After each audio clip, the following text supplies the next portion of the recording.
ओम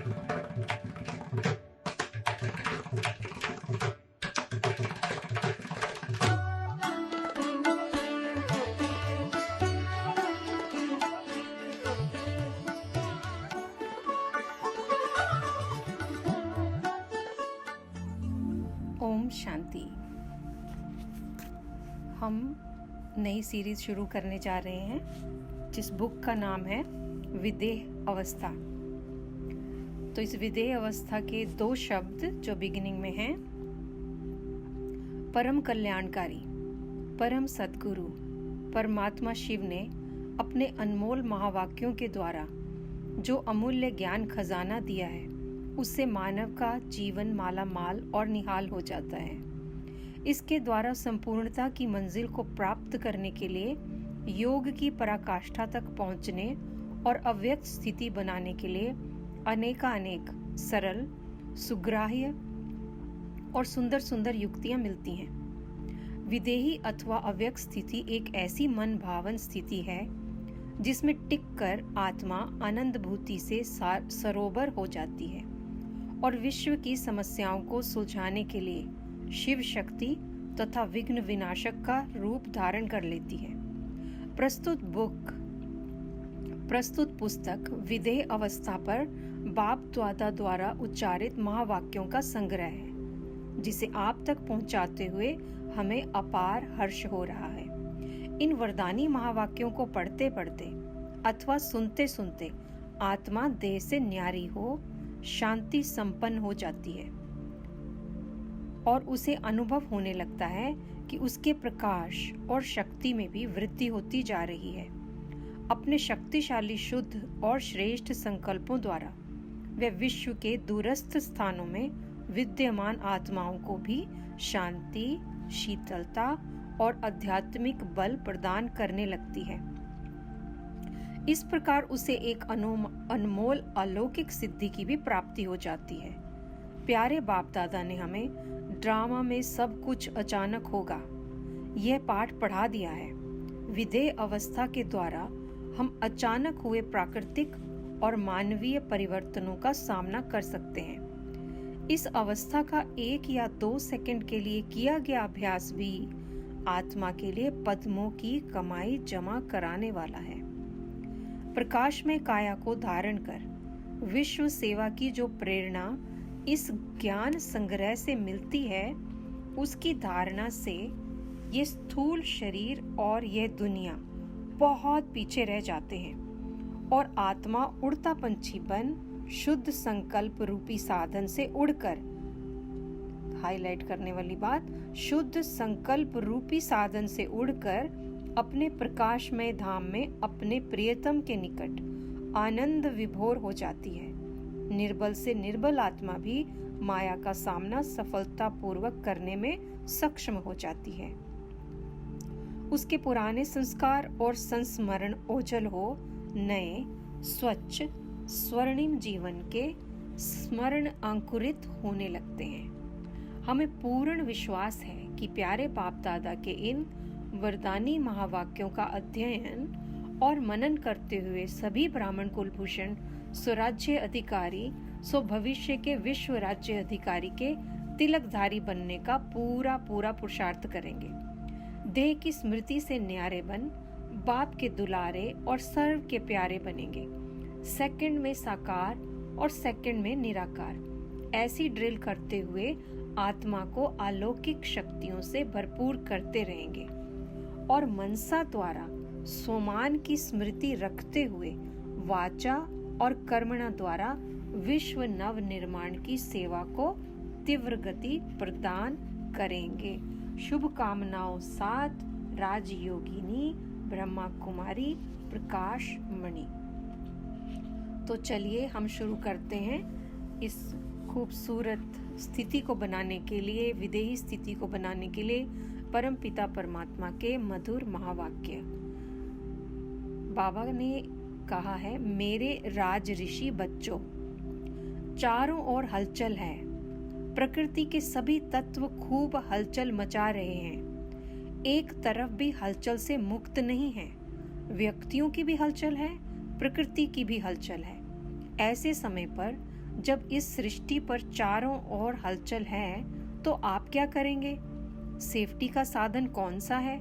second में अपने को विदेही, अशरीरी व आत्म अभिमानी बना लो तो हलचल में अचल रह सकते हो। इसमें टाइम तो नहीं लगेगा। क्या होगा? अभी ट्रायल करो। 1 सेकंड में मन बुद्धि को जहां चाहो वहां स्थित कर सकते हो। ड्रिल करवा रहे हैं बाबा। इसको कहा जाता है साधना। अच्छा, बाप कहते हैं सेकंड में सभी अभी विदेही बन सकते हो, तो अभी 1 सेकंड में विदेही स्थिति में स्थित हो जाओ। ड्रिल करवा रहे हैं। अच्छा, अभी देह में आ जाओ, अभी फिर विदेही बन जाओ। ऐसे सारे दिन में बीच बीच में 1 सेकंड भी मिले तो बार बार ये अभ्यास करते रहो। अच्छा, ये ड्रिल रोज हर एक को करनी चाहिए। ऐसे नहीं हम बिजी हैं, बीच में समय प्रति समय 1 सेकंड चाहे कोई बैठा भी हो, बात भी कर रहा हो, लेकिन 1 सेकंड उनको भी ड्रिल करा सकते हैं और स्वयं भी अभ्यास कर सकते हैं। कोई मुश्किल नहीं है। 2-4 सेकंड भी निकालना चाहिए, इससे बहुत मदद मिलेगी। नहीं तो क्या होता है, सारा दिन बुद्धि चलती रहती है ना, तो विदेही बनने में टाइम लग जाता है। और बीच बीच में अभ्यास होगा तो जब चाहें उसी समय हो जाएंगे, क्योंकि अंत में सब अचानक होना है। तो अचानक के पेपर में यह विदेहीपन का अभ्यास बहुत आवश्यक है। ऐसे नहीं बात पूरी हो जाए और विदेही बनने का पुरुषार्थ ही करते रहें तो सूर्यवंशी तो नहीं हुए ना। इसलिए जितना जो बिजी हैं उतना ही उसको बीच बीच में ये अभ्यास करना चाहिए। फिर सेवा में जो कभी कभी थकावट होती है, कभी कुछ ना कुछ आपस में हलचल हो जाती है, वह नहीं होगा। अभ्यासी होंगे ना। 1 सेकंड में न्यारे होने का अभ्यास होगा तो कोई भी बात हुई 1 सेकंड में अपने अभ्यास से इन बातों से दूर हो जाएंगे। सोचा और हुआ। युद्ध नहीं करनी पड़े। युद्ध के संस्कार, मेहनत के संस्कार सूर्यवंशी बनने नहीं देंगे। लास्ट घड़ी भी युद्ध में ही जाएगी। अगर विदेही बनने का सेकंड में अभ्यास नहीं है तो और जिस बात में कमजोर होंगे, चाहे स्वभाव में, चाहे संबंध में आने में, चाहे संकल्प शक्ति में, वृत्ति में, वायुमंडल के प्रभाव में, जिस बात में कमजोर होंगे उसी रूप में जानबूझकर भी माया लास्ट पेपर लेगी। इसलिए विदेही बनने का अभ्यास बहुत जरूरी है। कोई भी रूप की माया आए, समझ तो है ही 1 सेकंड में विदेही बन जाएंगे तो माया का प्रभाव नहीं पड़ेगा। जैसे कोई मरा हुआ व्यक्ति हो, उसके ऊपर कोई प्रभाव नहीं पड़ता ना। विदेही माना देह से न्यारा हो गया तो देह के साथ ही स्वभाव, संस्कार, कमजोरियां सब देह के साथ हैं, और देह से न्यारा हो गया तो सबसे न्यारा हो गया। इसलिए यह ड्रिल बहुत सहयोग देगी। इसमें कंट्रोलिंग पावर चाहिए, मन को कंट्रोल कर सके, बुद्धि को एकाग्र कर सके। नहीं तो आदत होगी तो परेशान होते रहेंगे। पहले एकाग्र करें तब ही विदेही बने। अव्यक्त बाप दादा। और अब हम सुनते हैं विदेह अवस्था। ये बुक हमें मदद करती है कि हम अपनी विदेही अवस्था कैसे बनाएं। ये बाबा के मधुर महावाक्यों पे आधारित है। तो बाबा कहते हैं, जितना सर्विस पर ध्यान है उतना ही इस देही अभिमानी बनने पर भी ध्यान रहे।